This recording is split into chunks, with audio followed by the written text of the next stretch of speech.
Cukup jelas itu insyaallah ya seputar pembayaran fidyah. Salam. Nah, berikutnya qala al-musannifu rahimahullahu taala wa nafa'ana bihi wa bi ulumi fid dharain amin. Pembahasan malam hari ini masih tentang seputar puasa, bahkan akhir daripada pembahasan puasa yaitu tentang puasa-puasa sunnah, ya puasa-puasa yang disunahkan, yaitu puasa apa saja, kemudian fadilah-fadilah daripada puasa-puasa tersebut. Shaumu tatawwu'i sunnatun. Ya. Puasa tatawwu yaitu yang tidak diwajibkan daripada bulan Ramadan, ini hukumnya apa? Sunnah untuk dilaksanakan. Dan memang pada dasarnya berpuasa ini kan ibadah yang spesial.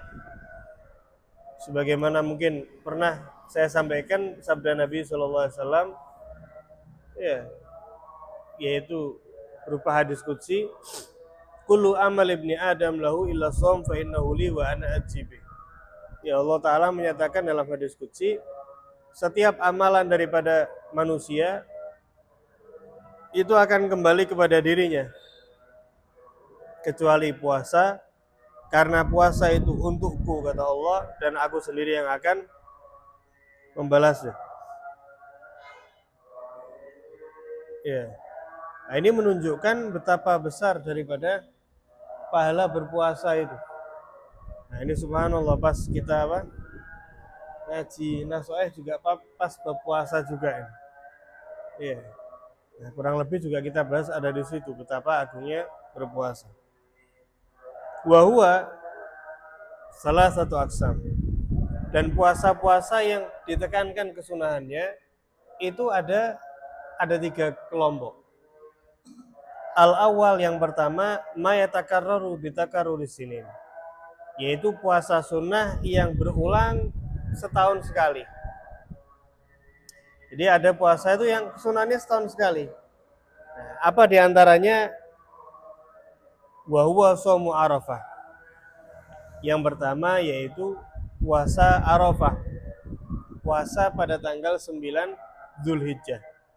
Nah, utamanya, ya keutamaannya sebagaimana hadis riwayat Imam Muslim. Nabi SAW beliau bersabda apa? Siyamu yaumi Arafah ahtasibu 'ala Allah an yukaffira sanah allati qablah wa sanah allati ba'dahu. Ya, puasa Arafah ini dahsyat sekali. Puasa cuma 1 hari, setahun sekali. Tapi keutamaannya apa? Kata Nabi, ya, bisa melebur daripada dosa setahun yang sebelumnya dan setahun yang setelahnya. Adapun dosa setahun yang lewat, ya jelas. Ini ulama berbeda pendapat. Kalau menurut Al-Imam Ibn Hajar, ya, yang dilebur oleh puasa Arafah ini adalah dosa-dosa kecil. Adapun dosa-dosa besar, untuk meleburnya yang membutuhkan taubat. Nah, ini yang dimaksud yukafir, ya, as-sana allati qablah was-sana allati ba'dah ini, yakni apa? As-shaghair al-waqi'ah fi sanatain. Dosa-dosa kecil yang terjadi pada 2 tahun tersebut. Gaya apa kalau misalnya ya orang hampir nggak punya dosa, dosanya sedikit sekali, maka fa'ilam takun lahu rufi'at darajatu, kata Imam Ibn Hajar. Nah, kalau misal dosa kecilnya ini sedikit, apalagi dosa besar tidak ada, maka sebagai gantinya penghapusan dosa diangkat derajatnya oleh Allah Ta'ala. Tapi Al-Imam Ramli beliau cenderung setuju dengan perkataan Al-Imam Ibn Munzir, yang mana beliau menyatakan apa? Bi'annahu yukaffaru al-kabair. Dosa-dosa besar sekalipun, ya, itu bisa terlebur dengan pelaksanaan puasa Arafah. Tapi tentunya yang pertama, ya, yaitu puasa Arafah yang betul-betul makbul indallah. Puasa Arafah yang betul-betul diterima sama Allah Ta'ala. Tentu syaratnya, rukunnya sudah komplit. Kemudian keikhlasan di dalam puasa itu. Nah kalau puasa itu keterima, maka jaminannya kata Nabi apa? Sebagai pelebur dosa setahun yang lalu dan setahun yang lalu kita tahu, paham maknanya. Ya, ini apa yang diperbuat daripada kesalahan setahun kemarin dihapus, dimaafkan oleh Allah. Nah setahun yang berikutnya ini maksudnya gimana? Apa berarti wes puasa Arafah? Ya mau minum khamr, mau apa, sakarep, los. Itu kan kata Nabi apa? Sudah dimaafkan. Nah, apakah demikian? Enggak, ini jangan dipotong videonya, bahaya ya. Bisa, apakah demikian enggak? Yang pertama, hikmahnya kata Nabi setahun yang berikutnya itu dihapus, maksudnya apa? Dia dijaga oleh Allah daripada perbuatan dosa. Kalaupun dia tergelincir berbuat dosa, dia akan diberi taufik oleh Allah untuk segera bertobat, dan tobatnya ini menghapus daripada kesalahan tadi itu. Makanya apa ciri-ciri? Di antara ciri-ciri puasa Arafahnya seseorang itu diterima oleh Allah ketika dirinya itu terjaga. Jadi setelah puasa Arafah, ketemu Arafah lagi, itu dia betul-betul khawatir jika melakukan perbuatan dosa dan bertobat. Dan lebih meminimalisir daripada sebelum puasa Arafah. Ini pertanda, alamah. Pertanda bahwa apa? Puasanya Arafah tadi itu diterima sama Allah. Juga ada ulama yang mengatakan ada ya beberapa amalan seperti ini. Jadi dihapus tahun yang lalu dan dihapus tahun yang akan datang. Ada ulama yang mengatakan ini bisyarah dari Nabi. Duh, Nabi bilang kan apa? Setahun yang akan datang pun dimaafkan oleh Allah. Dalam artian tadi itu ya, dijaga. Kalaupun tergelincir, dia diberi taufik untuk segera bertobat dirinya itu. Ini juga sebagai bisyarah merupakan isyarat panjangnya usia daripada orang yang berpuasa Arafah tadi itu. Sehingga orang kalau puasa Arafah, insya Allah tahun depan menangi lagi setahun lagi. Puasa Arafah lagi, insya Allah demikian. Karena Nabi mengatakan as-sana allati apa? Allati ba'da. Nah, seperti itu. Ada yang mengatakan juga demikian. Nah, ini yang pertama, puasa yang tahunan. Kesunahannya itu puasa sunnah tapi setahun sekali, Arafah. Tapi puasa Arafah ini sunnah li ghairil hajj wal musafir. Ya, selain daripada seorang yang haji atau seorang yang sedang dalam keadaan perjalanan atau seorang yang sakit. Adapun orang yang haji, maka justru sunnah baginya untuk tidak puasa. Kenapa? Dia ini sekarang wukuf di Arafah 9 Dzulhijjah. Inti daripada haji, al-hajju Arafah katanya Nabi. Sehingga kalau dia puasa nanti bisa membuat dia lemas. Ya. Enggak, saya ini puasa tambah sehat misalnya. Tidak lemas saya, tetap sunnah untuk tidak puasa. Jadi bukan dijadikan tolak ukur, kan memang diantara hikmahnya apa? Biar tidak lemas. Tapi tidak bisa diambil mafhum mukhalafahnya dalam artian, enggak kok saya nggak lemas kok kalau puasa, tetap sunnah apa? Tidak puasa bagi orang yang haji. Kenapa? Semata-mata ta'asyan bihi sallallahu alaihi wasallam. Yang pertama yaitu meniru Nabi sallallahu alaihi wasallam. Nabi kalau pas beliau haji, hari Arafah tidak puasa. Kemudian wa yataqawwa ala du'a, supaya dia itu lebih kuat di dalam berdoa. Karena di Arafah itu doanya bukan 5 menit 10 menit, doa terus berjam-jam. Ya. Nah, seperti itu.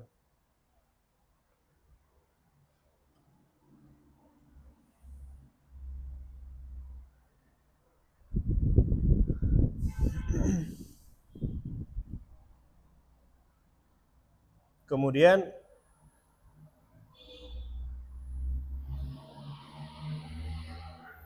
wa asyhar Dzulhijjah. Ya, selain apa? Selain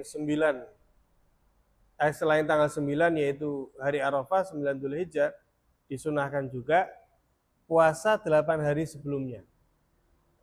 Asyhar Dzulhijjah ini maksudnya apa? 9 hari pertama bulan Dzulhijjah. Karena tanggal 10-nya tidak boleh puasa. Kenapa? Karena tanggal 10 itu hari raya Idul Adha. Ya,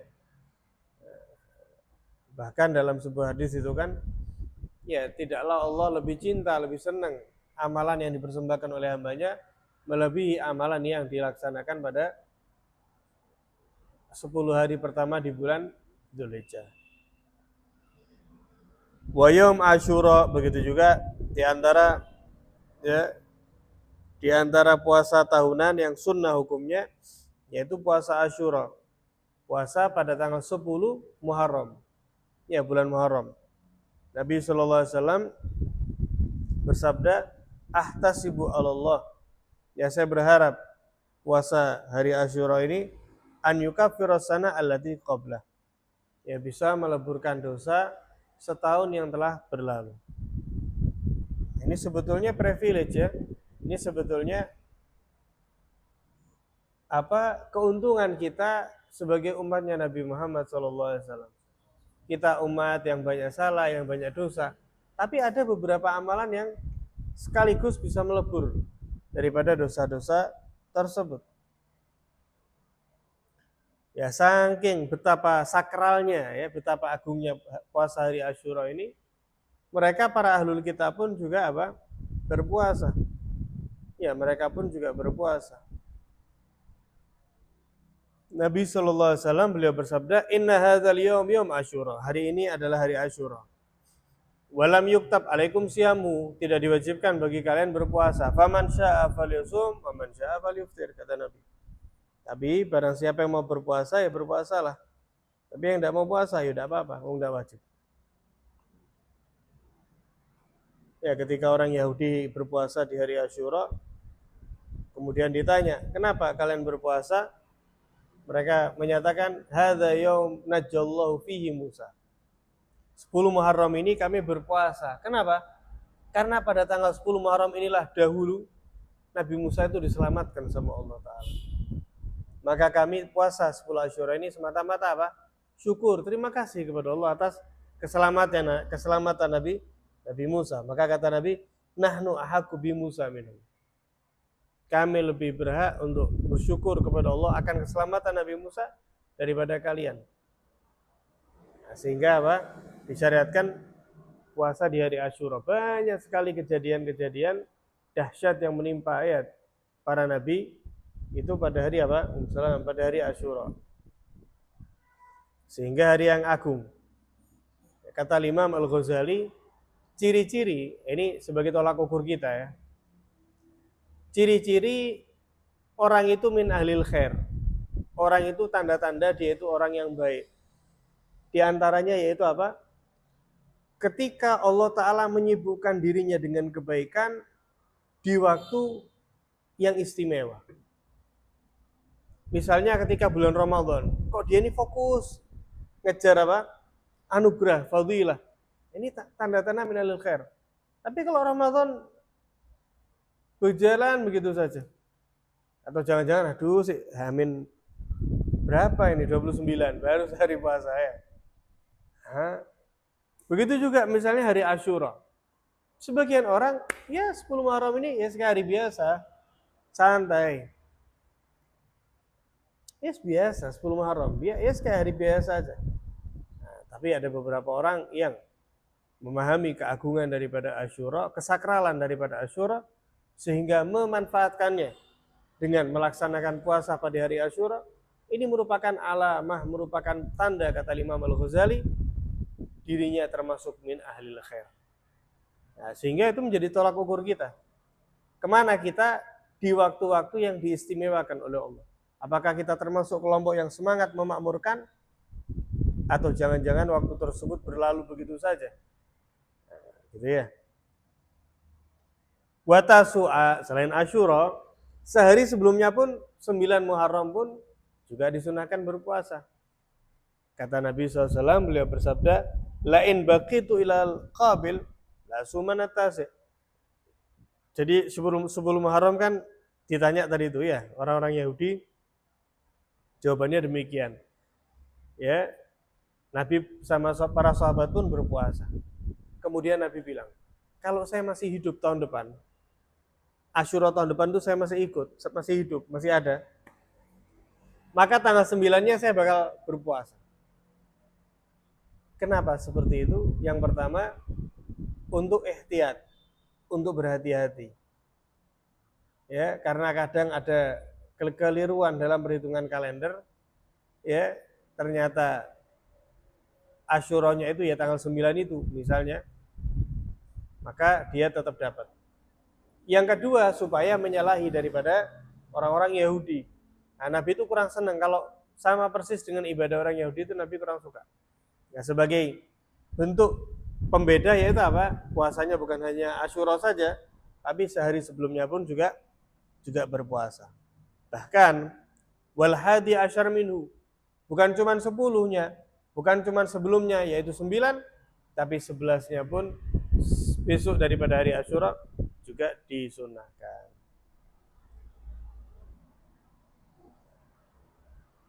La ilaha illallah. Bahkan Al-Imam Al-Ghazali, beliau sampai mengatakan disunahkan, ya, dianjurkan berpuasa 10 hari pertama bulan Muharram, sebagaimana 10 hari pertama bulan Zulhijjah. Kemudian diantara puasa yang waktunya itu setahun sekali, wasitin min Syawal, yaitu puasa 6 hari pada bulan Syawal. Ya. Karena sebagaimana hadisnya Nabi SAW, ya, barang siapa yang berpuasa bulan Ramadan selama 30 hari, wa atba'ahu sit min Syawal, kemudian waktu bulan Syawal setelah Ramadannya ditambah lagi puasa sunnah berapa? 6 hari, maka ini dia dapat pahala faka'an nama somad dahar kullahu kamaton. Maka ini orang sama pahalanya, ya, pahalanya seperti orang puasa 1 tahun penuh. Kenapa demikian? Ya, para ulama menjelaskan Ramadan itu kan berapa hari? 30 hari. Ya. Kemudian innal hasanat bi asyri amsalihha. Satu kebaikan itu kali lipatnya berapa? 10 kali lipat. Diganjar oleh Allah 10 kali lipat. 30 kali 10 300. Ditambah 6 hari. 6 kali 10 60. 360.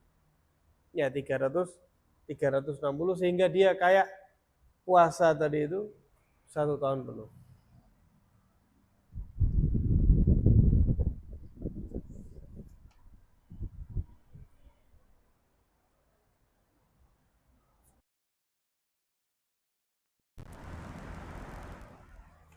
Apakah puasa 6 hari bulan Syawal itu harus berturut-turut? Enggak.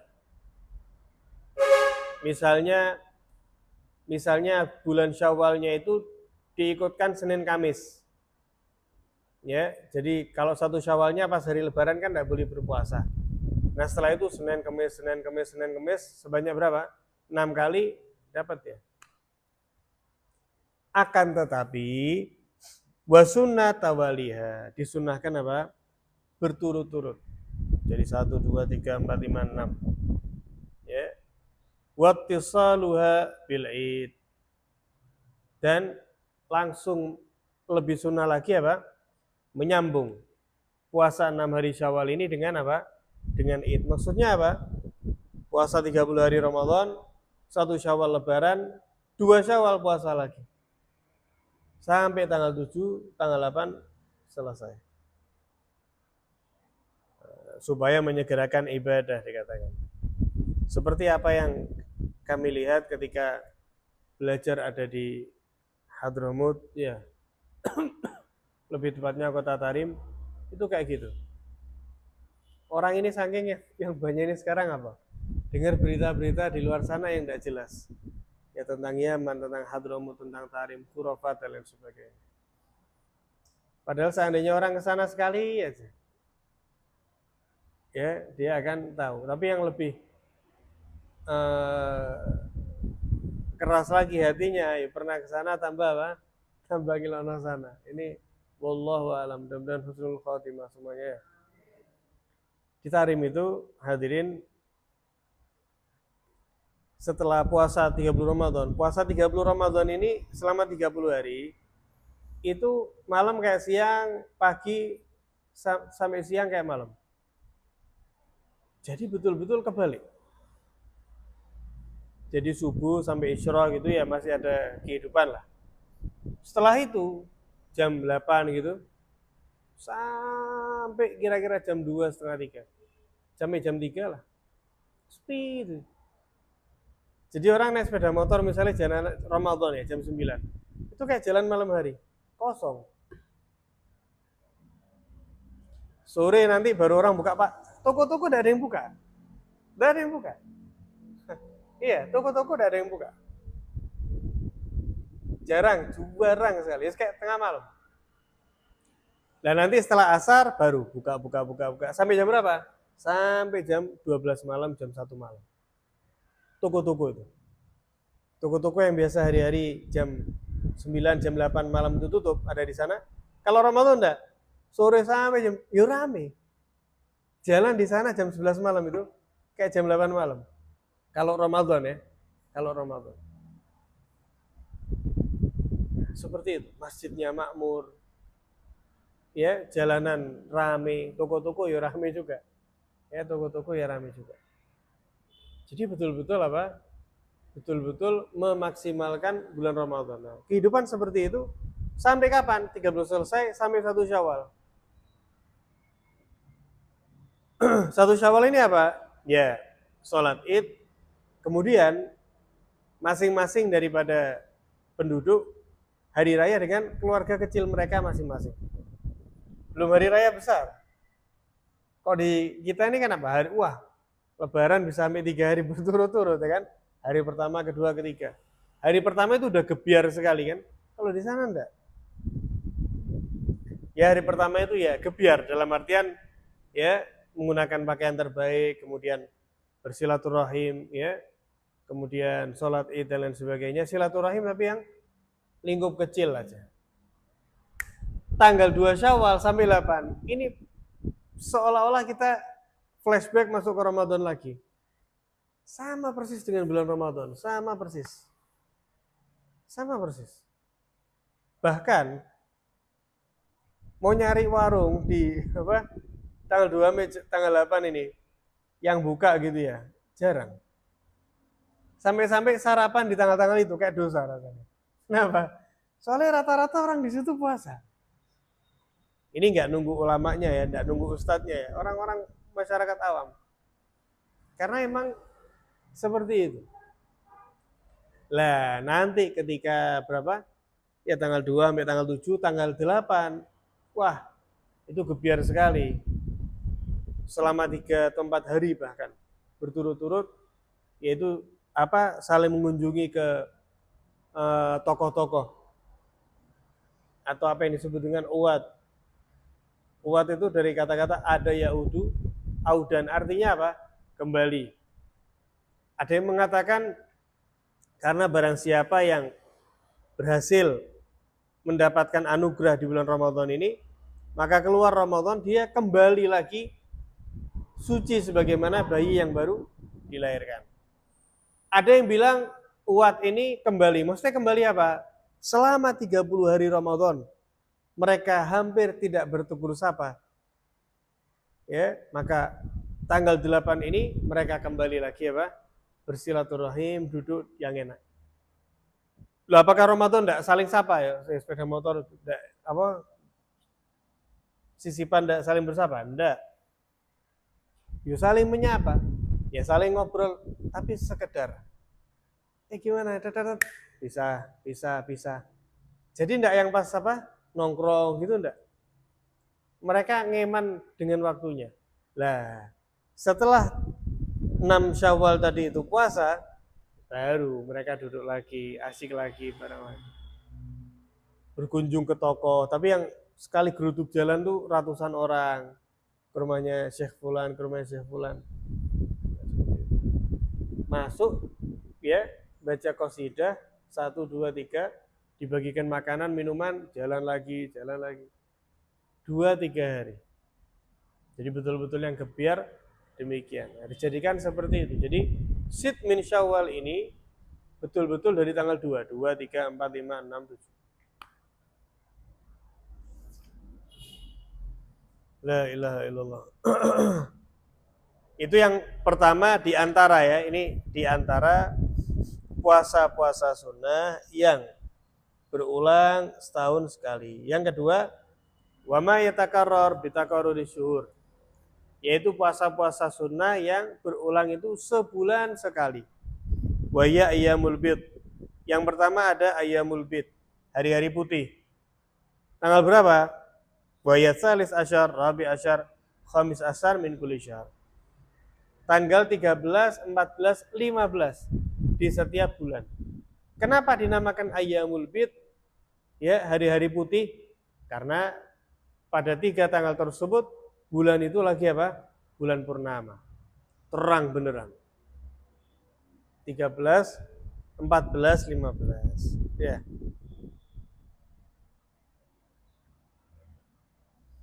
Nah, juga itu tadi. Ya, puasa 3 hari kan, 3 hari setiap bulan. Lah, orang puasa 3 hari, satu kebaikan dibalas berapa? 10. Berarti dia puasa 3 hari ayyamul bid ini kayak puasa sebulan. Nah, kalau orang setiap bulan apa namanya puasa ayyamul bid, ya terus tuh dia kayak puasa setiap hari akhirnya. Kenapa kok dihususkan 13, 14, 15 ini? Dikatakan oleh para ulama, li ta'mimi layali habin nur al-munasib li syukur bil ibadah alaih. Karena pada tanggal 3 itu tadi, 13, 14, 15, itu bumi ini disinari oleh cahaya yang terang benderang, sehingga itulah waktu yang tepat untuk berterima kasih kepada Allah dengan cara melaksanakan ibadah. Kenapa kok puasa? Karena tidak ada ibadah yang lebih panjang ya untuk dilaksanakan melebihi daripada puasa. Sholat paling berapa menit? Ngaji berapa menit? Sedekah berapa menit? Kan itu. Tawaf sa'i berapa menit? Ini berjam-jam puasa. Gimana kalau dia ada di bulan Dzulhijjah? Kan ini ayyamul bid ini berapa? 13, 14, 15. Lah, di tanggal apa di bulan Dzulhijjah ada yang disebut dengan ayyamut tasyrik, hari-hari tasyrik. Yaitu berapa? 11, 12, 13. Ini 3 hari diharamkan berpuasa. Jadi hari raya Idul Adha dan 3 hari setelahnya itu haram berpuasa. Loh ya apa 13 kan ayyamul bid. Khusus Dzulhijjah 13-nya diakhirkan 16. Jadi kalau Dzulhijjah berapa? 14, 15, 16. La ilaha illallah. Wa ayyamus sud. Jadi ada ayyamul bid yaitu hari-hari yang terang, ada ayyamus sud, hari-hari yang petang. Juga disunahkan ya, yaitu tanggal ya 28, 29 dan 30. Kalau misal kalender sampai 29 ya berarti 27, 28, 29. Dinamakan sud, hitam. Kenapa ya? Karena itu bulan apa? Menipis sekali. Itu diantara apa? Diantara puasa yang disunahkan berulang sebulan sekali. Ada yang mengatakan kalau ayyamus sud ini diantara hikmahnya itu apa? Tolaban likasfi sawadil qalb. Namanya kan apa? Ayyamis sud ya. Hari-hari yang hitam, maksudnya hari-hari yang gelap. Di antara hikmahnya apa? Dengan niat untuk menghilangkan, membuka, membersihkan daripada gelapnya hati ini. Ya, supaya hati ini, gelapnya hati ini hilang, insya Allah. Nah, kemudian bagian yang terakhir yaitu apa? Al-qismu tsalits ma yatakarraru bi takarruril asabi. Yaitu puasa yang hukumnya sunnah dan dia berulang dengan berulangan minggu. Ada tahunan, ada puasa sunnah bulanan, ada puasa sunnah yang mingguan.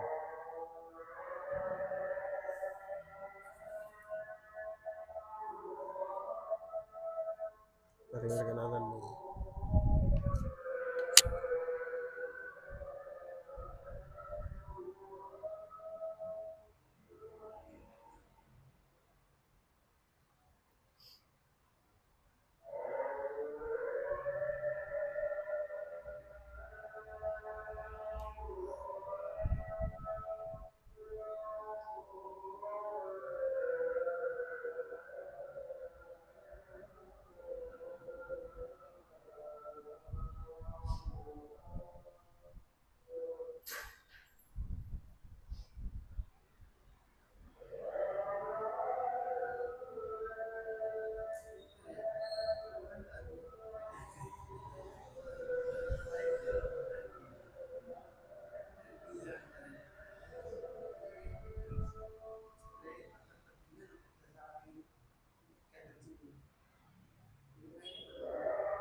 Ya.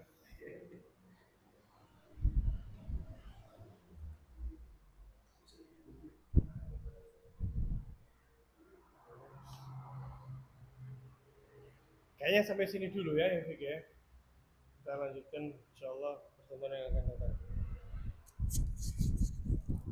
Nah, kemudian berikutnya Bismillahirrahmanirrahim, yaitu tentang an-nusyuz. Setelah kemarin sudah kita bahas, yaitu apa? Seputar daripada hak-hak suami untuk istri, kemudian hak-hak apa? Istri kepada suaminya. Maka berikutnya yang kita bahas, dan ini saya rasa penting untuk dibahas, ya, an-nusyuz, yaitu bagaimana di dalam Islam ketika ada seorang istri itu membangkang, dalam arti apa? Tidak mau lagi taat kepada suaminya. Jadi apa yang dinamakan an-nusyuz? Nusyuz itu adalah keluarnya seorang istri daripada ketaatan suaminya, ya, dengan melepas diri daripada beberapa hal, diantaranya yaitu apa? Tidak mau lagi taat kepada suaminya. Yang kedua, tidak bermuasyarah bil ma'ruf kepada suaminya, ya. Kemudian tidak mau mendekat dengan suaminya, dalam arti apa? Setiap didekati atau setiap dipanggil sama suaminya selalu apa? Menghindar. Wa mulazamatul maskan, yang terakhir yaitu menetap di tempat yang telah disediakan oleh suami. Nah, kalau ada seorang istri, dia tadi itu keluar daripada ketaatan kepada suaminya, ya, maka ini dinamakan dengan nasyizah. Misalnya apa? Dia nggak mau lagi taat kepada suami. Padahal kewajiban taatnya seorang istri kepada suami itu merupakan aturan daripada Allah, aturan daripada Nabi. Tapi selama suami tadi itu memang apa? Tidak mengajak kepada keburukan atau bahkan kemaksiatan. Atau misalnya istri ini tadi tidak bermuasyarah bil ma'ruf. Misalnya apa? Misalnya menentang suaminya. Padahal kalau kita bahas di mana? Adabul Islam fi Nidhamil Usrah itu ya, Sayyid Muhammad Al-Maliki kan mengatakan apa? Sekalipun si istri punya ide yang bagus, maka dia belum boleh mengeluarkan ide tersebut. Sampai kapan? Sampai si suami berkenan mendengarkan daripada idenya. Nah, ini misalnya seorang perempuan nggak bermuasyarah bil ma'ruf, misalnya apa? I'rad, berpaling. Dipanggil pura-pura nggak dengar misalnya. Atau misalnya abus, ba'da lutfin wa talaqati wajhin. Merengut tok misalnya ya. Nah, merengut. Kalau di luar misalnya sama teman-temannya atau bahkan sama orang yang belum dia kenal, ramah sekali. Ya depan suaminya misalnya ya. Tapi merengut padahal sebelumnya dia apa? Senyum ceria. Nah, ini murah-murah apa? Merengut. Tapi berbeda hal, emang cetakannya merengut misalnya ya. Ya semakin awal ya dicetak kayak gitu misalnya. Ya lain lagi. Ini enggak. Sebelumnya dia ramah, senyum dan segala macam, tapi kok ini apa? Berubah. Dalam artian ya enggak sebentar ya. Ini cuman ini kok Nggak senyum, oh nusus, bukan gitu. Bukan gitu. Ini maksudnya kok terus seminggu, 2 minggu, sebulan, 2 bulan. Nah, ini nusus. Ya. Tapi kalau orang ya semang cetakannya merengut gitu, maka dia nggak nusus. Kecuali kalau ditambah merengutnya. Bisa segini misalnya ini ditambahi lagi, nah itu baru nusus ya. Nah, kata ulama seperti itu.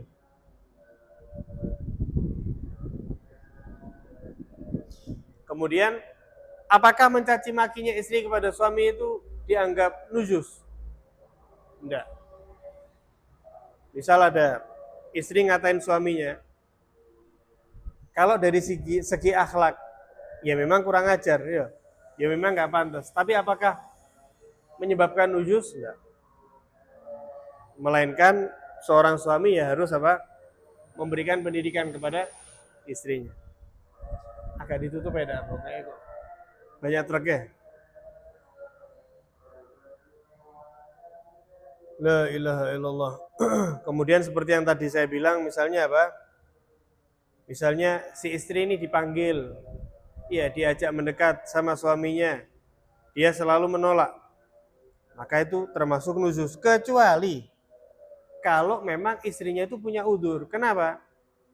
Lagi sakit, ya, atau lagi luka misalnya, ya, atau istrinya ini mustahadhah. Misalnya mohon maaf, istrinya ini tidak mau diajak berhubungan. Tapi memang karena udzur, karena sakit, atau karena mustahadhah. Mustahadhah ini kan apa? Udzur, gitu ya. Kemudian atau misalnya termasuk udzur itu apa? Suaminya ini mutasyaisan, kasirul ausakh. Suaminya ini kefamproh sekali, kotor sekali. Sehingga istri melihat dia ini kayak ngeliat buluk rasanya ya. Buluk gitu loh. Lu, ini kok apa ini gitu loh. Akhirnya apa? Si istri ini enggan ketika mau mendekat. Ini enggak dinamakan nujus. Kenapa? Ada udzur. Ya hakim, misalnya ngomong ke hakim. Lu istri saya. Ya pantas, wong kamu mandi sebulan sekali, seminggu sekali misalnya. Nusus ini ya, enggak nusus. Ya kamu sing harus di laundry ya. Nah, jadi kalau emang karena udzur, ya enggak nusus jadinya, ya. Tapi kalau enggak ada udzur, lu ini sebagai suami yang sah mengajak mendekat, menolak, ada bisa nusus. Kemudian hadirin, termasuk nusus itu apa? Ketika perempuan tidak mau lagi mulazamatul maskan, berdiam di tempat tinggal yang disediakan oleh suami. Dalam artian apa? Dia keluar rumah berkali-kali tanpa seizin daripada suami. Nah, ini termasuk kategori apa? Kategori nusus. Nah, bagaimana atau lebih tepatnya apa solusi di dalam Islam? Kan judulnya kan itu tadi ya. Nasizah, solusi dan konsekuensinya. Apa solusi yang diberikan oleh Islam ketika seorang suami menghadapi istrinya demikian? Nauzubillah min dzalik, ya, semoga kita punya pasangan shalihah semua ya, amin. Apa Allah Ta'ala berfirman? Allah Ta'ala berfirman, wallati takhafuna nusyuzahunna. Mereka wanita-wanita yang kalian khawatirkan ketidaktaatan perempuan-perempuan tersebut. Ada 3 fase, tidak langsung di smackdown, KDRT. Ya, tidak langsung di apa-apain lah. Ada 3 fase. Apa kata Allah? Yang pertama, fa'idhuhunna. Nasihati dulu si istri ini. Ya, dinasihati dulu. Diajak bicara dulu. Diingatkan bagaimana resiko ketika seorang istri itu ya tidak taat kepada suaminya. Diingatkan, percuma seorang perempuan itu sholat jika apa suaminya tuh gelo sama dia. Jadi emang ini bukan berarti ya kita sebagai seorang lelaki dan kalau sudah menikah sebagai seorang suami semena-mena lah, tidak seperti itu. Seorang suami tanggung jawabnya besar di akhirat. Tapi di sisi yang lain, Islam itu memang memposisikan suami itu sedemikian luhur. Lu bayangin, salah satu Nabi SAW bersabda apa? Salah satu, la turfa'u sholatuhum fawqa ru'usihim jibra. Ada 3 golongan kata Nabi, yang mana 3 golongan ini sholat mereka itu tidak terangkat, tidak makbul di sisi Allah, bahkan tidak terangkat sejengkal dari atas kepalanya. Jadi setelah orang beramal itu ya, amalnya itu nanti terangkat. Tapi ada 3 macam orang ini tidak terangkat sekalipun hanya sejengkal. Berarti apa? Natap. Tidak terangkat sholatnya. Sholat hanya tidak lebih daripada gerakan itu saja dan menggugurkan kewajiban. Pahalanya tidak ada, tidak diterima. Siapa itu 3? Yang pertama, rajulun amma qauman wa hum lahu karihun. Yaitu seorang pemimpin yang memimpin sekelompok kaum dan kaumnya ini mayoritas benci sama dia. Kalau yang benci 1, 2, 3 orang, ada masuk akal. Ya mungkin saking haters. Tapi ini mayoritas yang nggak cocok. Berarti ini ada yang keliru. Ini sholat tidak diterima. Kata Nabi SAW. Nomor 2, dan ini yang kita bahas. Wa mra'atun batat wa zawjuha 'alaiha sakhit. Yaitu seorang wanita yang tertidur, yang tidur pada malam harinya dalam keadaan suaminya itu gelo sama dia. Dalam keadaan suaminya itu apa? Nggak ridho sama dia. Ya mungkin dia ini ada nggak taatnya, mungkin dia ini kurang ajar, mungkin dia ya menyakiti hati suaminya. Itu sholatnya nggak diterima sama Allah. Yang terakhir, wal ikhwan mutasoriman, 2 orang yang saling bertikai. Nah, itu diingatkan. Percuma sholat banyak sekali, tapi sama suaminya nggak taat. Ini nggak diterima sama Allah Ta'ala. Ya. Kemudian sebaliknya, bagaimana sangat mudahnya bagi seorang wanita itu untuk mendapatkan surganya Allah. Apa kata Nabi SAW? Idza sholatil mar'atu khamsaha wa shamat syahraha wa hafizat farjaha wa ata'at zaujaha. Ketika orang perempuan ini 4 ini, Mai. Selama hidup di dunia 4 ini. Sholat 5 waktu dijaga, puasa Ramadan dijaga, menjaga kehormatannya, taat sama suaminya, qila laha, akan dikatakan kepada wanita tersebut, udkhulil jannata min ayyi babin syi'ti, atau min ayyi abwabin syi'ti. Masuklah engkau wahai seorang istri ke dalam surganya Allah dari pintu manapun sakarepmu. Nah, ini bentuk apa? Bentuk pengagungan Allah Ta'ala kepada seorang istri yang solihah. Seperti apa hadis yang kita bahas kemarin itu? Nabi SAW bersabda apa? Walladhi nafsi biyadih la tu'addil mar'atu haqqa rabbiha hatta tu'addi haqqa zawjiha. Tidaklah seorang wanita, belum perempuan itu dikatakan taat sama Allah sampai dia pun taat kepada apa?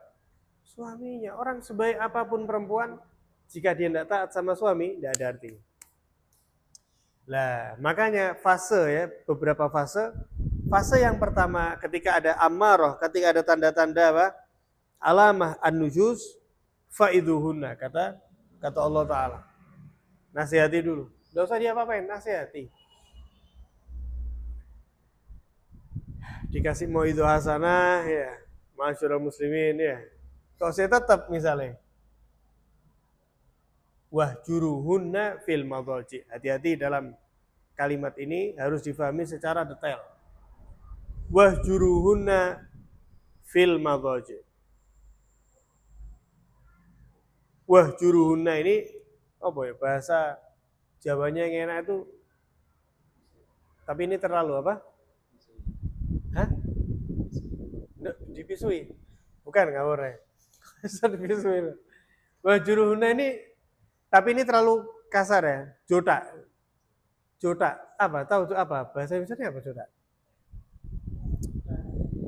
kalau bahasa ininya yaitu menjauh, menghindar dari istri itu, tapi menghindar secara apa?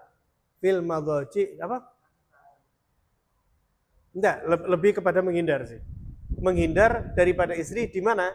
Di tempat tidur. Maksudnya apa? Biasanya tidur sama istri satu kasur, ini dihajar, bukan dihajar ya. Hajar itu apa? Dikasih batasan. Kamu silahkan tidur di kasur, saya tidak mau sekasur sama kamu. Perhatikan, ulama menjelaskan, wahjuruhunna fil madhaji ada di sini. Itu yang dihajar, yakni yang dibatasi atau yang dijauhi, itu tidur seranjang. Ini sunnah ya, ini bukan wajib loh. Ini sunnah demikian. Yakni dalam niat apa? Takdib atau mengembalikan ketaatan istri. Bukan gara-gara ngamuk-ngamukan, ngambek-ngambekan, bukan. Ini pun yang dihajar itu hanya di kasur. Dalam artian apa? Bukan berarti istri di satu kamar, suami di ruangan yang lain. Enggak seperti itu.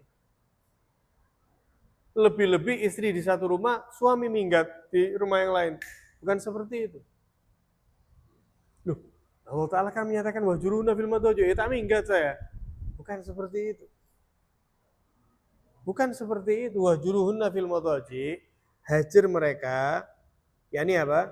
Batasi mereka, dalam artian apa? Tolak mereka tidur sekasur. Istrinya di kasur misalnya, suaminya gelar karpet, gelar tikar, tidur di bawah. Ini semata-mata ta'diban laha. Memberikan adab kepada siapa? Kepada si istri tadi itu. Yang dicari itu poinnya apa sih? Ketika seorang suami tidak lagi sudi seranjang dengan istrinya, yang diharapkan istrinya tuh kena hatinya. Ya Allah, suami saya yang biasa tidur sama saya, tadi saya bentak, misalnya, atau tadi saya keluar tanpa izin, keliru saya. Ya Allah, betapa hinanya saya ini.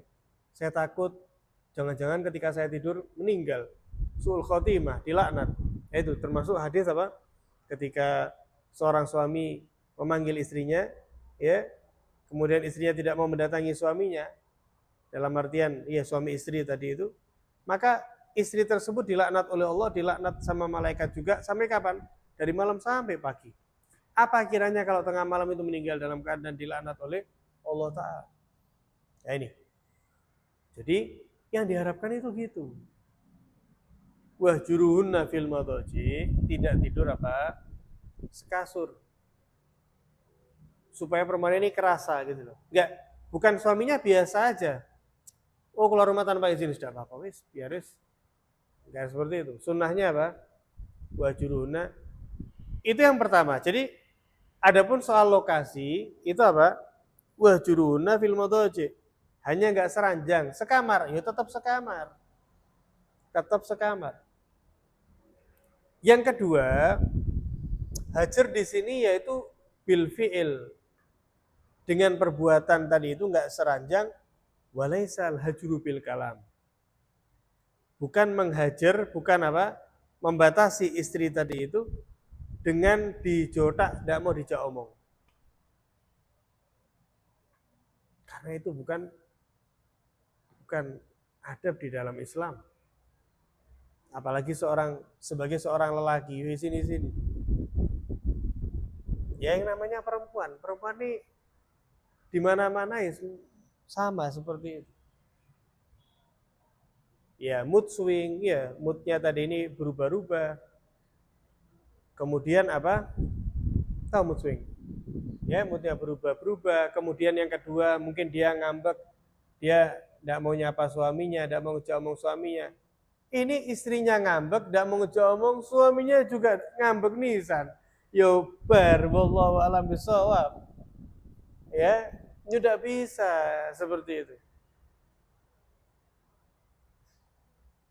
Apalagi ini seorang wanita yang dari kecil dipelihara oleh orang tuanya, disayang oleh orang tuanya, dirawat oleh orang tuanya, besar cuman masalah masak sop keasinan misalnya, tidak disapa seharian. Loh, ini wanita yang kamu bawa ini rela meninggalkan keluarganya, rela meninggalkan kehidupannya, semata-mata karena kamu, orang satu-satunya yang menjadi sandarannya kok menghindar. Kok apa? Acuh tak acuh, kok tidak mau ngejak omong. Lalu terus mau kemana lagi dia mau curhat? Haram, tidak boleh seperti itu. Tidak ada ajaran Islam demikian. Nah, maksudnya wahjuruhunna ini bukan bil kalam, ya ini apa? Bukan tidak dijak omong. Melainkan apa? Fil madaji. Dinasehati, tidak mempan. Dihajar, tidak tidur seranjang, tidak mempan. Baru terakhir apa? Buat ribuan. Pukullah mereka. Pukulnya apa? Juvotos apa? Bukan. Ini pun dorobnya itu apa? Dorob ghairu mubarrih. Pukulan yang tidak melukai. Dan juga bukan fil mahalik, bukan yang dipukul itu area-area intim, jantung, area kepala belakang, misalnya area kemaluan, tidak seperti itu. Bahkan ulama menyebutkan mukulnya itu pakai apa? Pakai kayu siwak itu. Kayu siwak, tahu ya kayu siwak ya? Seperti itu. Seperti itu. Karena, loh kenapa kok pakai kayu siwak? Karena tujuan dorob di sini, tujuan memukul di sini adalah dorob takdib, pukulan pemberian adab. Sehingga tujuan utama yang dipukul itu bukan fisiknya, tapi hatinya. Yang dimaksud misalnya yang dipukul ini tangannya misalnya ya, yang dimaksud bukan tangan organ tubuh ini yang dipukul, tapi apa? Hatinya. Ya Allah, suami saya tidak ridho sama saya. Sampai saya ditegur, saya bantah. Ya, tidak seranjang, saya tetap tidak peka. Sampai saya diginikan. Wis tobat wis, saya wis tidak mau kayak gini lagi. Itu yang dicari. Bukan pukulan yang sampai melukai ya. Yo KDRT, penjara. Lu ini buat ribuhuna dari mana? Ya. Jangan ini dipakai dalil KDRT. Lu ini Allah Subhanahu wa taala berfirman. Ini tidak paham. Maksudnya firman Allah apa di situ? Difahami dulu. Lah ini modal terjemahan nih, repot ya. Bahaya kayak gitu. Enggak boleh. Ya. Enggak boleh. Gimana mereka adalah perempuan yang harus kita bimbing. Ya, sebagai seorang suami harus membimbing istrinya dengan baik. Itu ya solusi daripada ketika seorang suami melihat nuzuz daripada istrinya tadi itu. Ya harus bersabar. Harus bersabar ketika Sayyidina Umar bin Khattab didatangi oleh salah seorang sahabat yang mau curhat tentang istrinya. Ya. Assalamualaikum Sayyidina Umar, masuk. Salam. Ya, waktu mau masuk dengar istrinya Sayyidina Umar ngomel. Ngomeli siapa? Ngomelin Sayyidina Umar. Ya, tunggu sebentar ya, ditunggu di depan gitu. Ya, di bagian depan rumahnya. Sayyidina Umar masuk ke dalam, seneni istrinya. Ini Sayyidina Umar bin Khattab. Sayyidina Umar, setan takut ngeliat bayangannya itu setan takut. Ini diomeli istrinya. Sayyidina Umar keluar, ketemu tadi itu, ya gimana, ada yang mungkin bisa saya bantu? Nggak wis Sayyidina Umar, terima kasih, saya mau balik. Loh, kenapa? Loh, saya ini kesini, mau curhat, istri saya ini gini. Loh, ternyata saya mendengar langsung sama kita ternyata.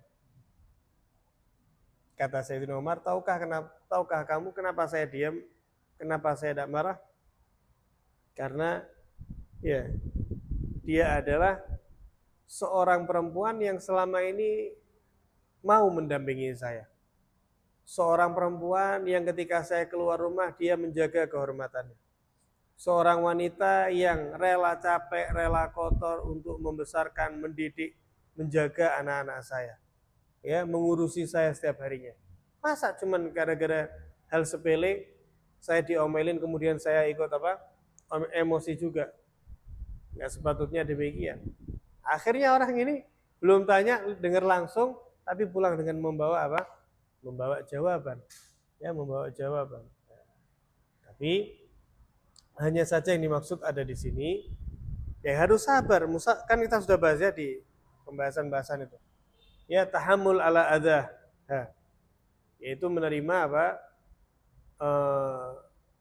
Ya, sisi-sisi yang mungkin belum bisa diterima oleh suaminya daripada seorang perempuan tadi itu. Ya, tapi kalau kenemenan kayak tadi itu keluar daripada ketaatan, ya apalagi bermaksiat, ada tiga tahap. Fa'idhuhunna, nasihati, wahjuruhunna fil madaji, ya ditinggalkan daripada tidur bareng. Yang terakhir wadribuhunna, dipukul tapi dengan pukulan yang sedikit pun tidak melukai dan tidak mengenai organ fatal. Wallahu a'lam bishawab. Kalau mungkin ada yang bertanyakan seputar ini atau seputar puasa tadi, monggo. Ada ini nggak Ustaz? Kira-kira ada tips atau seni dan untuk menasihati seseorang supaya itu benar-benar kena di hati? Dalam hal apa ini? Suami istri atau? Suami istri. Ya tadi Ustaz ada 3 fase tadi kan. Iya. Pertama dinasihati, supaya ini benar-benar kena di hati. Itu ada triknya nggak sih supaya kita nasihati seseorang biar masuk di hatinya? Seseorang dalam artian istri di sini. Istrinya, biar kena di hatinya. Umar aja di Senin ya. Iya. Apalagi kita orang ya. Iya. Jadi cara terbaik itu apa? Diam. Cara terbaik apa? Diam. Bukan berarti diam ini, tapi bukan berarti membiarkan ya. Tapi yes, dengerin. Nanti ya bisa mikir sendiri dia. Kenapa kok kayak gini? Kenapa kok kayak gitu? Bahkan saya sebelum menikah itu, setelah menikah ya, pengantin baru, ada salah seorang bijak ya menasihati saya dalam mengarungi rumah tangga. Ya, beliau berpesan intinya kalau yang satu itu menjadi api, maka yang satu harus menjadi air. Dalam artian apa? Jangan sampai api tambah ketemu api gitu loh. Tidak selesai. Kalau yang satu api, yang satu harus apa? Harus menjadi air. Yus. Ketika seorang istri ngomel, yus didengerin aja. Didengerin aja. Bahkan Nabi SAW kurang apa? Yo istrinya, namanya manusia ya. Kita pun ya banyak kekurangan. Ya, Nabi kayak bersabar gitu loh. Ada yang gitu. Jadi ketika dia ini tensinya tinggi, dar, terus nggak bisa dinasehati itu. Karena orang itu kalau sudah emosi apa yang terjadi? Akalnya ketutup. Ya laki ya perempuan. Bukan cuma seorang istri aja, ya laki ya perempuan. Ini emosi. Nggak bisa. Makanya kadang naudzubillah orang emosi bacok. Setelah bacok baru mikir, loh apa saya ini kok sampai bacok? Itu kenapa? Emosi ketutup. Perempuan ketika emosi dadar. Yes iya nih weh. Nanti misalnya setelah sholat berjamaah, adem baru. Tadi itu maksud saya gini.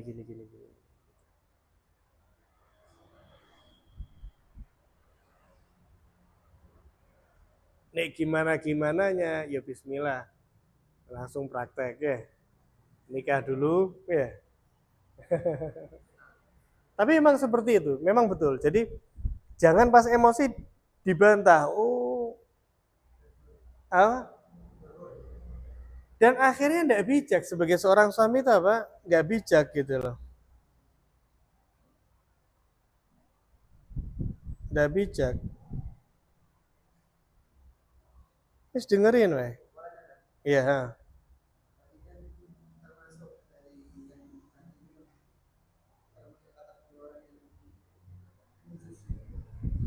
Iya.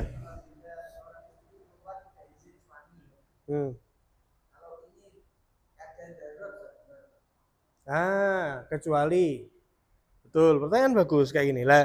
Saya sukanya ada pertanyaan itu apa? Kadang kayak gini, hal-hal yang penting tak sampaikan tapi lupa. Betul. Yang pertama gara-gara darurat. Misalnya apa? Lu tidak boleh keluar rumah tanpa seizin suami. Lu ini suaminya KDRT, yo keluar. Tidak apa-apa kalau dibacok dalam rumah deh, piye. Mulai sama termaskan, gleng, hilang dah saya. Tidak demikian.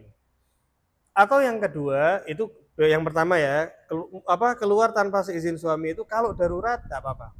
Kebakaran, mulai sama termaskan ya, jadi jagung bakar. Iya, kebakaran tidak keluar, ya apa bisa. Yang kedua, kalau sekiranya suaminya itu pastir itu, misalnya apa? Biasa, misalnya ke tetangganya, paham ya? Atau misal saudaranya sendiri di seberang rumah atau berapa atau ini. Sekali izin 2 kali, 3 kali, 4 kali, 10 kali, akhirnya suaminya bilang, wis tidak apa-apa. Kalau kamu mau ke tempat saudarimu itu tidak apa-apa, tak izini, tidak usah ngomong. Ini tidak apa-apa. Tapi selain itu tidak boleh. Mulazamatul maskan. Baik di tempat suaminya atau di luar. Jadi hatta meskipun dia di luar sekalipun, jadi suaminya ini taunya apa? Istrinya pergi ke rumah orang tuanya misalnya. Itu dari rumah orang tuanya pun mau keluar itu juga harus izin suami. Iya. Jadi kayak GPS gitu. Jadi kemanapun suami harus tahu. Harus tahu. Karena kenapa? Karena istri itu kehormatan suami. Istri itu kehormatan suami. Ya ini ada apa-apa sama istrinya, itu kehormatan suaminya rusak.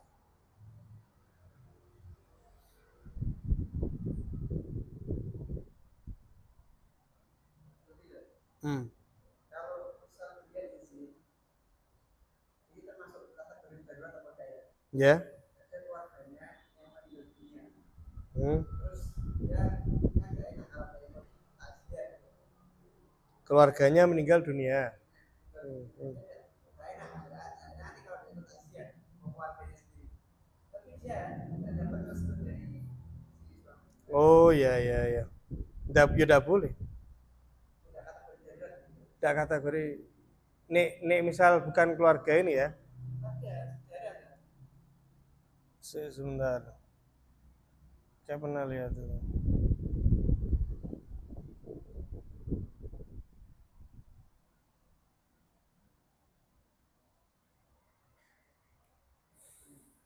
Saudara ya. Kayaknya pernah baca.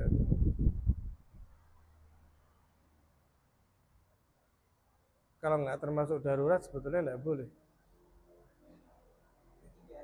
Nah itu makanya.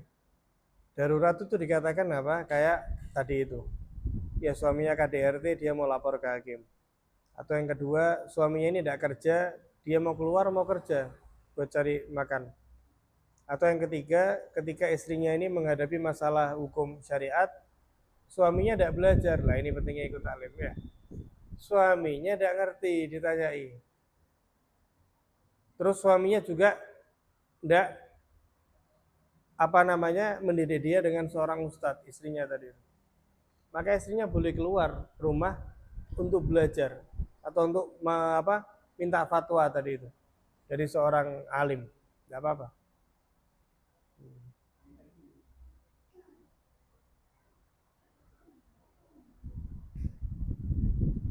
Bentar ya.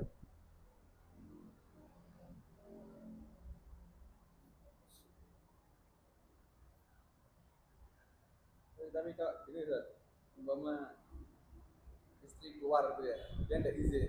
Jadi sebagai suami kita tahu, oh ini lagi di sana, gue biarin gitu. Jadi gak apa-apa. Ya apa?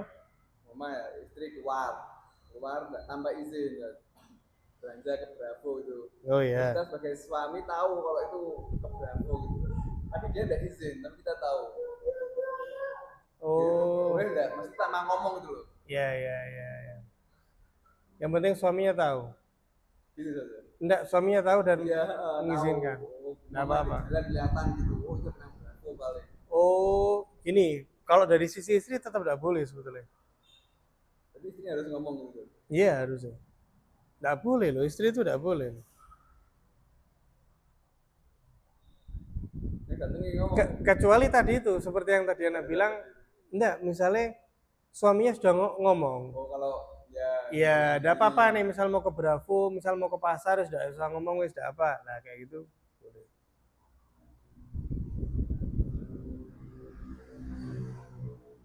berarti kalau nggak ngomong berarti dia dosa tuh. Iya, dosa. Dosa loh. Makanya, ya itu pentingnya taklim kan itu. Intinya berarti di suaminya ya Ustaz ya, itu apa enggak gitu. Iya. Iya dari suaminya, tapi dari istrinya pun namanya apa? Ikdam. Ikdam itu menjalankannya itu. Misalnya dia keluar tanpa izin, sampai rumah minta maaf sama suaminya. Oke, suaminya ridho, ya. Suaminya ridho, suaminya maafkan. Tapi keluarnya dia, ikdamnya dia itu tanpa izin, itu sudah dosa antara dia sama Allah Ta'ala. Meskipun suaminya sudah dimaafkan. Meskipun. Berarti bisa langsung sama Allah. Iya, seperti itu. Seperti itu. Sama kayak orang gosok sandal. Gosok ini apa? Nggak ngomong. Iya, bukan meminjam. Gosok. Gosok itu menguasai haknya orang tanpa seizin. Misalnya, sandalnya orang dipakai.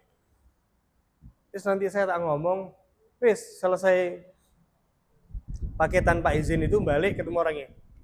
Saya tadi pinjam sandalnya ya, minta maaf ya. Oh, enggak apa-apa, enggak apa-apa. Dosanya dia sama orang itu selesai dengan dia memaafkan. Tapi dosanya dia melanggar aturan Allah, dilarangnya gosop itu antara dia sama Allah belum selesai. Lah sama-sama perempuan tadi itu. Ketika dia keluar rumah tanpa izin, itu urusannya dia sama Allah. Sekalipun setelah itu dia minta maaf sama suaminya. Kecuali kalau di awal suami sudah ridho ya Ustaz. Ya, kecuali kalau dari sudah itu kayak tadi itu ya tidak masalah. Iya. Biasanya Ustaz. Diri deh semua saya. Ya lu ya suami apa-apaan itu. Nyodak suami itu apa namanya? Terus ini Ustaz, tentang rojulun Ustaz. Ini pemimpinan juga disukai mayoritas. Oh iya. Nah ini tolak ukur indikatornya untuk melihat kalau pemimpin ini tidak disukai oleh orang lain seperti apa Ustaz? Tolak ukurnya dari Mayoritas. atau dari apa gitu Ustaz? Ya apa? Tolak ukurnya itu Ustaz. Kalau ini memang tidak disukai oleh mayoritas. Hmm? Itu kita lihat dari sisi mana Ustaz? Ternyata Ya apa ya apa? Oh. contoh kan kita presiden Ustaz. Ah. Presiden ini biasanya ada 34 provinsi. Nah, secara survei 60% itu suka sama kita. Nah, itu kan dari data survei kan tidak semua orang disurvei 1 sampai dari berapa gitu Ustaz. Nah, artinya indikatornya seperti apa Ustaz? Untuk mengetahui orang ini memang sudah terpolis rojulun. Mayoritas sih. Rojulun amma common. Kalau mayoritas tidak suka. Dan ya gini, kalau mayoritas tidak suka dan alasan tidak disukainya terkait dengan hukum syariat. Ya, terkait dengan hukum syariat itu yang tadi lupa belum tak sebutin. Misalnya apa? Orang ini koruptor. Atau orang ini zolim. Atau orang ini enggak sholat. Ya. Alhasil orang ini banyak tidak disukai. Kenapa? Ada kaitannya sama syariat. Ini yang dimaksud. Seperti itu. Tapi kalau buat kebijakan Ustaz, misalnya Ya. kita tidak memperbolehkan para pedagang di alun-alun Ustaz. PKL ya. Ada yang pro, ada yang kontra nih Ustaz. Ya, ya. Nah itu kayak gitu gimana? Enggak sih. Enggak masuk ke situ. Kebijakan berarti enggak. Ya. Kecuali mendolimi, kan ini enggak mendolimi. Ada beberapa orang yang merasa Ustaz. Yang merasa, cuman kan yang justru merasa dirugikan kalau ada PKL itu kan banyak juga. Direkam lah ini, bahaya. Enggak, tapi di samping itu ya, maksudnya bukan gara-gara direkam, cuman ya wallahu a'lam ya, yang bisa mengukur itu kan ya pemerintah juga, mesti mana yang lebih maslahat. Sampai ada yang bilang kalau kalau para PKL ini demo, yo ayo sing kontra bisa demo juga, gua bilang kayak gitu. Soalnya sudah dinikmati bersih-bersih, maksudnya bersih, jalan pagi, udara fresh gitu loh. Nggak ada sampah. Ya apa Mas?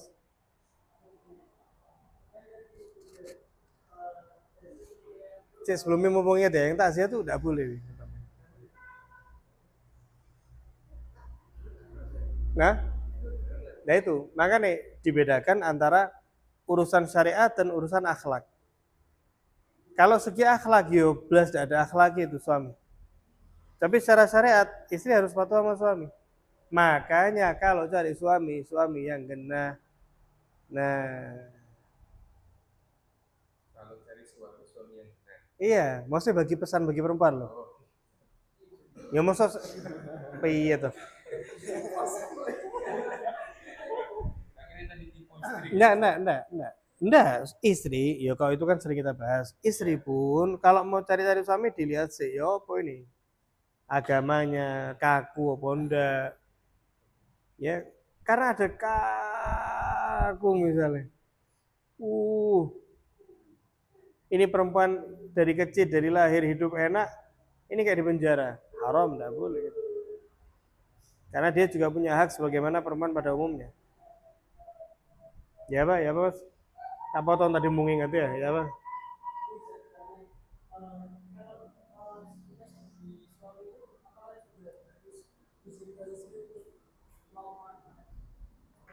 Ya, enggak harus. Enggak harus. Jangankan keluar tanpa izin, nikah lagi tanpa izin enggak. Cuma nih bacok-bacokan ya setelah itu ya. Enggak. Ber. Boleh. Dalam syariat ya. Kalau dalam negara kan enggak boleh.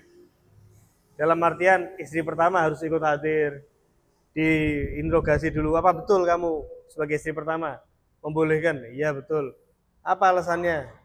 Ditanya, ini tanda tangan, surat apa gitu namanya, komitmen atau apa gitu, baru boleh nikah lagi. Tapi kalau secara syariat 12 tidak ada.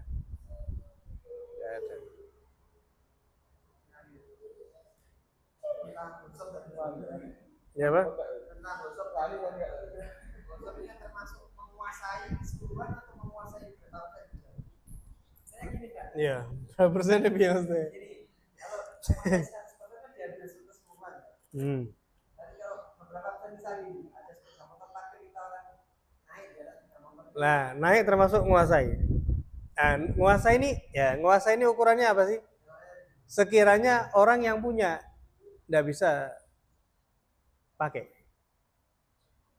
Misalnya gini, ada orang masuk ke rumahnya orang lain, tapi sohibul bait, pemilik rumah masih di dalam. Itu bukan dinamakan ghosab. Kapan dinamakan ghosab? Kalau dia masuk, tuan rumahnya diusir, dia di dalam. Ada ghosab. Atau menduduki sepeda motor tadi. Sekalipun apa? Tidak dipakai jalan, parkir, diduduki sepeda motor. Yang punya sepeda motor bisa duduk di situ enggak? Di bangku. Ya kan? Kan tidak bisa. Itu ghosab. Meskipun tidak dipakai jalan. Dan banyak orang tidak tahu. kalau semisal memakai sandal wakaf gimana? Ya beda no. Wakaf diwakafkan. Dia diwakafkan pasti sandal musola. Ya tidak apa-apa no. Oh, ya tidak boleh. Tidak boleh no. Tidak boleh. Soalnya apa?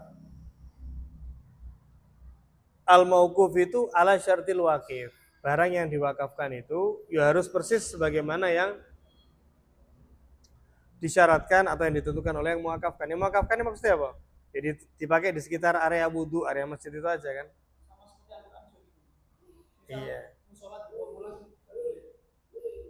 Tidak boleh karena itu fasilitas di masjid. Misalkan kayak gini, Iya. misalkan kita lagi kehausan, nah, kita itu punya air, terus kita minum setengahnya. Sebelum kita minum, kita yakin teman kita itu pasti ridho. Akhirnya kita minum. Karena kalau nggak minum, kita panas sekali. Iya. Itu ada yang dinamakan dengan, dan ini dalil anak-anak pondok. Ya, biasanya yang pesantren ulima ridhohu. Ulima ridho ini dalam bahasa Arab artinya apa? Sudah diketahui keridhaan pemiliknya tadi itu. Ulima ridho itu batasannya apa sih? Ulima ridho itu contohnya seperti ini. Sekali orang apa namanya minjem sandal. Pinjam sandalnya ya, oh iya pakai 2 kali, pinjam 3 kali. Sampai 5 kali yang punya sandal ini bilang, wis tidak apa-apa pakaian wis. Tidak usah ngomong sama saya dulu lu, tidak apa-apa, pakai halal. Ini namanya apa? Ulima ridhohu, dia yakin pasti temennya bakal ngizini. Cuman kalau udah sampai batasan seperti itu tidak bisa. Tetap tidak boleh. Meskipun panas dalam, udah sampai mati kan. Kecuali nih sampai bakal mati ya baru.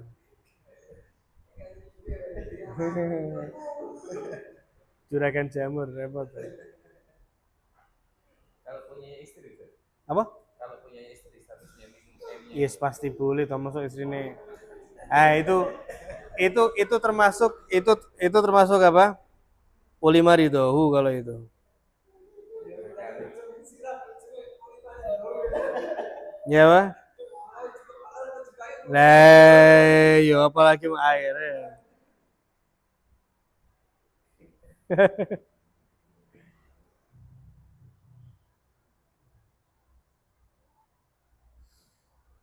Wis wallahu alam. Wis. Monggo yang mau. Nanti ya pas sambil jajannya. Ya salam.